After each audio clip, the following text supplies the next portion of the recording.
How you doing, Courtney? Very good, Stefan. Good. I'm a huge Aretha fan, as everyone else in the world is, and I loved what I've seen of the show so far, and I think you're great in it. So it's good to speak to you today. C.L. Franklin. I mean, he could have had a whole story to himself, couldn't he? He's got an incredible life. I mean, that must have been such a great character for you to get your teeth stuck into here. You know, Stefan, I'm a history buff, so I like to look at the time period in which things are set, and the time period that he grew up in. I mean, if we're talking about the '60s and when Aretha was teenagery, '50s and '60s. So the '50s and the '40s and the '30s and the '20s, which were CL's formative years, that was hell for Black people.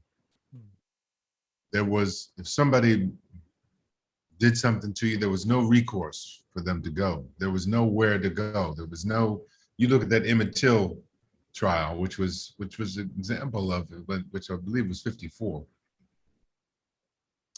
where obviously, he was from Chicago and came down south, and he did something small, whistled, looked at, winked, whatever he did as a northern boy, went down south, but that was death. That was a death knell back down, and that's the world that CL grew up in, and that was tame compared to what was happening in the '20s and the '30s. So, I always have to contextualize it. We look at it with our 2021 eyes, and we go, "Oh, that was horrible what he did to that." Got a little girl pregnant, 12. Yep, that was absolutely wrong. Absolutely wrong. He took his daughter into a highly sexualized situation in on the gospel circuit. Shouldn't have done that. And that was absolutely wrong. But all those people of that generation were harmed. All of them should have been in therapy after what they came through, coming up the Great Migration, coming up north, and the whole country was just schizophrenic in terms of how we say we're one thing, but we're completely not that. All men are created equal and endowed by the Christ. Stop it. No, that's not right. That's not that's what we aspire to. But the Constitution was that who all men? Who are you talking about with the all men? Who was that? It's all those things that we are trying to recover, and hopefully at some point we will begin to realize we got to do it together. We can't do it us and them. It has never worked. And there was an example of it. It was this insurrection, the Capitol insurrection. It cannot be us versus them. We've got to figure out how to do this together. Put politics aside. We got to figure it out. And that's why nothing really happens in this country unless there's a 9/11, unless there's something where a common enemy that we can come together with and go, "Hi, how are you? I know I'm feeling bad too." What's it going to take for us to come together and not, try to fight each other? The enemy shouldn't be inside the country, should be outside the country. Anywho. Yeah. Well, I mean, as a history nut, do you think that has your career and your profession really fulfilled a lot of your I don't know, your interests in that regard? Because I guess through your job and through your characters, you get to kind of explore so many different parts of history that otherwise normal people like me just read about, but you're kind of embodying people. You're wearing the outfits, you're on the sets. I mean, does that really, do you think that your kind of interest in history is something that you really get to explore and fulfill through your career? It really gives me an opportunity to be able to know intrinsically the people that, like this time period. I know this time period. I know what was, in addition to the fact I grew up in Detroit.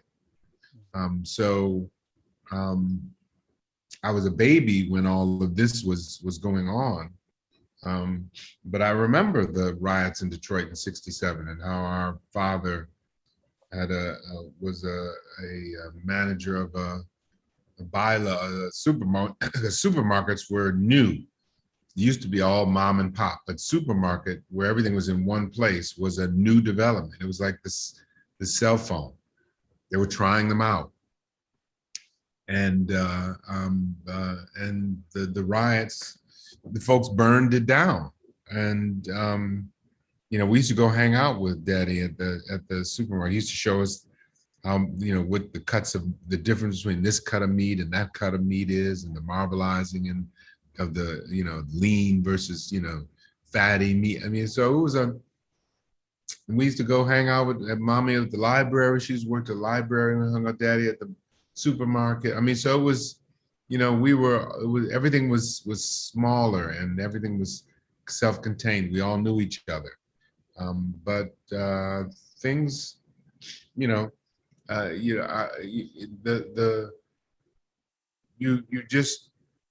we always say that this world that our children are inheriting is terrible.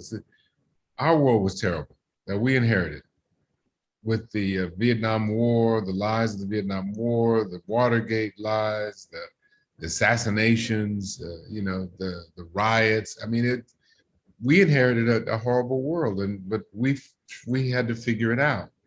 And this generation is going to have to figure it out, the world we leave them. It ain't going to be perfect because we're not perfect. And people tend to do things in the short run. They don't think, 25, 30 years from now that how this decision is going to impact. It has been the fact that I am interested in history. I'll sit down and read the Ulysses S. Grant biography by Ron Chernow, 900 pages, because I'm fascinated by how, I didn't even know anything about Appomattox. What Appomattox was, that the two men, Robert E. Lee and Ulysses S. Grant, sat down, and Ulysses S. Grant should have put his foot on Robert E. Lee's neck and turned. Should have absolutely destroyed the South. That's what all winners do when they win the war. They destroy the loser. But Grant didn't do that. He said, "We're brothers. Come on back in. Get your mule. Keep your rifles, and let's come back in together." And our Robert E. Lee was like, "Whoa, what?" And within 12 years, the South had risen again, and Grant said to himself, he should have destroyed the South. So it absolutely was and is my the fact that I love history and studied history. It's an opportunity, or it's an excuse to be able to study everything because everything's about history. I mean, you've worked at the top of your game for some time now, and you've worked with the best around. I mean, you're married to an icon of cinema. Have you ever encountered anyone that you would consider a genius? Meryl Streep. Yeah. Angela Bassett. Yeah. I bow. Robert De Niro. I bow. Oprah for what she does and how she brings people together, and Tyler Perry for what he's been able to put together for all of us, and it's just there's genius all around. Wynton Marsalis, Steve Jobs. We all witness the genius of our cell phones, this computer. That's how did he figure that out? Thank God he did. But there's positive and there's negative to these things that we're all able to. What if we hadn't had these when the pandemic hit? How would we be able to children be able to go to school? And so there's pros and cons of everything. But every day I encounter genius. Just listening to music, looking at young people and what they can do. It's just there's a lot of genius in the world. And of course, in this instance, Aretha is the genius in question. Did you ever get the chance to meet her in any way? Was there ever a time when you were able to, or even just see her perform? And I was also going to ask, just on a side note to that, what Aretha song is the one that most touches you, or the one that you sort of hold closest to your heart? Would you say? Dr. Feelgood, because that was the song my mother, who passed away in 2017 of ALS, the one that we used to play for her. We would go to the doctor for her follow-ups. So we played Dr. Feelgood. But I did meet Aretha. My wife and I were on the nominating committee of the Kennedy Center Honors, and we performed in the Kennedy Center Honors for a couple of people. I performed for James Earl Jones when he got his Kennedy Center Honor. And I forget, my wife may have been performing that same evening. Maybe it was for Aretha, I can't remember. But we were there, and Aretha was getting her award. And the day after the awards assembly, that evening, the big assembly, the next morning, there's a big brunch for all the awardees. There may be 3, maybe 4 awardees. So it's a very intimate affair. But all of the people who were there with each of the 3 nominees, or 4, whatever it is, they all are at the brunch. So we were there with Aretha. All the nominees have a table, so they're all their people around the table, and the brunch is to die for. So we were just there, and we were sitting with our group. And then we, slowly went over to Aretha. Hey, Riri, nice to meet you. We were so shy.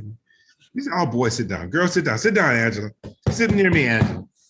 And we were just like, I can't believe this is happening. We're sitting with Aretha, and I'm from Detroit. So, I'm from Detroit, Aretha. Really, boy, where you live? No. It's just crazy. It was crazy. It was absolute. Didn't know what to do with myself, didn't know where to put my eyes, didn't know what to do with my hands. All of a sudden I was 3. Yeah. So it was beautiful. It was beautiful. Wow. Just to sit with her and just sit with her and listen. It was just, I don't remember much because I was just so, but that's our girl. What a moment. You'll cherish that forever. Yeah. All right, well, I'm out of time, but thank you so much for speaking to me today, Courtney, and best of luck with the release of the series and everything. And hopefully when life goes back to normal, we might be able to do something like this in person. Who knows? Yeah. All right. Thank you, Dave. Ladies and gentlemen, you're watching Hey You Guys. Hey You Guys, huh? Hey You Guys. Is that from the Goonies? It is indeed, yes. Nice. Hey